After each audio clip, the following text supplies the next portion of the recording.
देखिए, आज का तो ये हमारे अध्यापक साथी धरने पर बैठे, इनकी दो मांगे हैं। एक मांग तो ये जो भारतीय जनता पार्टी की हरियाणा की सरकार कहती थी, मोदी जी भी कहते थे, केंद्र सरकार, कि बेटी बचाओ बेटी पढ़ाओ जी। अब बेटी बचने का भी कहीं को चांस नहीं रहा, रोजगार ही नहीं मिलेगा तो दूर से साहू, बिल्कुल। और बेटी पढ़ाएंगे कहाँ जब बेटियों के स्कूल ही बंद कर दिए। एक तो सरकार ने अपनी बात से जो कदम पीछे हटाया है, मैं उसकी निंदा करता हूँ कि हमारा जिले में, हमारे प्रदेश में रैशनलाइजेशन के नाम से बहुत से स्कूल बंद कर दिए गए। जी। शर्म आनी चाहिए सरकार में बैठे हुए मंत्रियों को और सरकार के विधायकों को कि वो अपनी आवाज़ को नहीं उठा रहे, सिर्फ चांदी के सिक्कों की चकाचौंध में हमारे बच्चों का भविष्य बर्बाद करने में तुले हैं।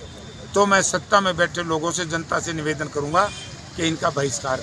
जयप्रकाश जी, पिछले दिनों कमलेश डांडा जी का और आपका बड़ा जो है ना एक साक्षात्कार और ज़बरदस्त मतलब एक मुकाबला चला, तो उसके बारे में क्या कहना चाहोगे? मैं क्या कहना चाहूँगा, तो मैं गया था, जब सामने कोई नहीं आया तो मैंने अपनी बात कह दी है और मैं इंतजार में हूँ। कोई भी उस मेरी बात का जवाब दो, गलत है तो बताओ। प्रधान जी, किसान लगातार ये कह रहे हैं कि जो ठीका राइस मिल रहा है उनकी यहाँ पे बिक्री खोल दी जाए, क्योंकि वहाँ पे अच्छा रेट मिल रहा है।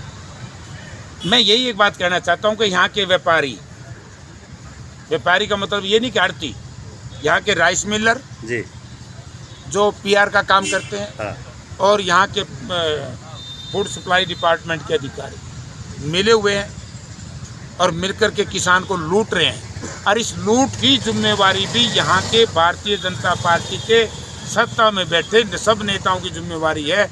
ये कहने से कोई नहीं बच सकता, और विशेष तौर से मंत्री की जिम्मेवारी है, क्योंकि सरकार का हिस्सा है। जयप्रकाश जी, मनोहर लाल खट्टर आ रहे हैं किसानों के, जो बीजेपी के विधायक है लीलाराम जी, वो किसानों के समर्थन में मैं लीलाराम जी का इस बात पे तो मैं अच्छा मानूंगा कि अच्छा उन्होंने बयान दिया है, लेकिन लीलाराम जी से कहना चाहूँगा कि वो मंडी में जाएं। प्रजातंत्र में जी, जनप्रतिनिधि का कोई मुकाबला नहीं, और कहीं संविधान में कहीं ये नहीं लिखा, बल्कि मुझे याद है भारत सरकार ने, जब माननीय मनमोहन सिंह जी की सरकार थी जी, और Chaudhary Bhupinder Singh Hooda group of chief minister के नेता बने थे जी, तो उन्होंने एक स्वामीनाथन कमीशन की रिपोर्ट से संबंधित एक फैसला किया था, कानून बनाया था कि देश में कहीं कोई फसल खरीदे कोई बेचे, तो भारतीय जनता पार्टी खुद ये कहती थी कोई फसल कहीं बेचे कहीं खरीदे।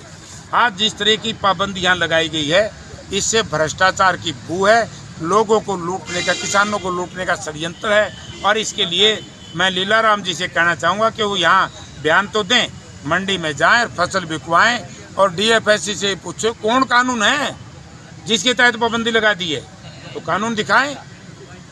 क्योंकि हम ये काम करेंगे तो भारतीय जनता पार्टी के लोग ये कहेंगे भाई देखो ये गलत काम कर रहे हैं। सत्ताधारी दल के लोगों को जाना चाहिए और फसल बिकवानी चाहिए, या कोई कानून बना दो, कोई लॉ बना हुआ ऐसा, या कोई कैबिनेट का फैसला हो कि भाई कैथल के अंदर जब कलायत में बाहर का व्यापारी जा सकता है, पुंडरी में बाहर का व्यापारी जा सकता है, तो कैथल में क्यों नहीं आ सकता?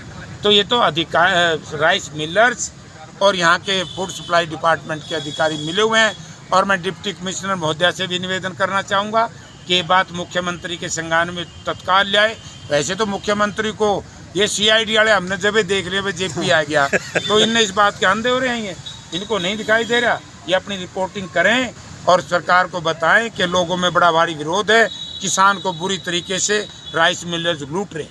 जयप्रकाश जी, मनोहर लाल खट्टर जी ने कहा कि मनोहर लाल खट्टर और भ्रष्टाचार का काल, तो इसके बारे में क्या कहोगे? भ्रष्टाचार अभी जिंदा है या काल बन के रह गया? शिक्षा का काल लग गया एक तो क्योंकि जिस दिन से मनोहर लाल जी आए, शिक्षा का स्तर गिरता जा रहा है।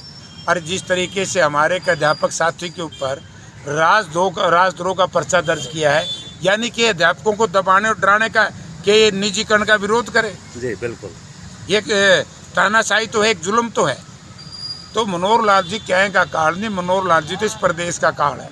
आदमपुर में आप लगातार चक्कर लगा रहे हो, तो चुनाव लड़ोगे, क्या करोगे? क्योंकि आप बरवाड़ा नहीं छोड़ते, कलायत नहीं छोड़ते, तो अब आदमपुर का देखिए, आदमपुर के चुनाव की बात नहीं, मैं हिसार जिले का प्रभारी हूँ, और आदमपुर में जो हमारा विधायक था, मैंने यही कहा है कि चुनाव का फैसला तो पार्टी करेगी जब चुनाव घोषित हो जाए जी, कौन लड़ेगा कौन नहीं। लेकिन अब तो मैं इसलिए मेरी लड़ाई इस बात की है कि कुलदीप बिश्नोई ने जनता के सामने ये बताना चाहिए कि कौन ऐसी परिस्थिति थी जिसके तहत कुलदीप बिश्नोई ने कांग्रेस के चुनाव निशान पर चुनाव जीत करके और आदमपुर की जनता के साथ विश्वासघात किया और कांग्रेस पार्टी के साथ विश्वासघात किया। कुलदीप बिश्नोई ये बताए, वरना बताना पड़ेगा, और जब तक वो नहीं बताएगा उसका पीछा छूटने वाला नहीं है, क्योंकि प्रलोभन तो है। या तो वो ये बताए कि कांग्रेस पार्टी ने एक दलित समाज के बहुत बढ़िया विद्वान चौधरी उदय भान को चीफ मिनिस्टर बनाया जी, और उसने पार्टी प्रेसिडेंट बनाया, उसने उसका विरोध कर दिया। तो ये बताना पड़ेगा, जब तक ये नहीं बताएगा पीछे छूट। जयप्रकाश जी, कैथल की जनता मानती है कि जयप्रकाश जी जैसा नेता कैथल में जो है ना झंडा और डंडा गाड़े तो बात बने, बाकी कोई नेता रहा नहीं कैथल में।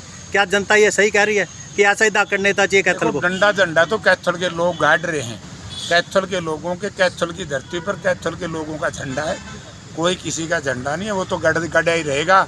और जहाँ कैथल की जनता होगी, जयप्रकाश बाहर थोड़ा ही होगा जनता से। मैं भी उन्हीं का एक हिस्सा हूँ। तो यही मान रही है जनता की जयप्रकाश को आना चाहिए कैथल में, तभी जाके कुछ सुधार हो सकता और है। कैथल में खड़े हूँ, कलायत भी तो कैथल का हिस्सा है। ठीक है जी। मंत्री जी, लास्ट सवाल है। मंत्री जी कह रही है कि मैं जयप्रकाश जी को क्यों हिसाब दूँ, जनता हिसाब लेगी 5 साल के बाद।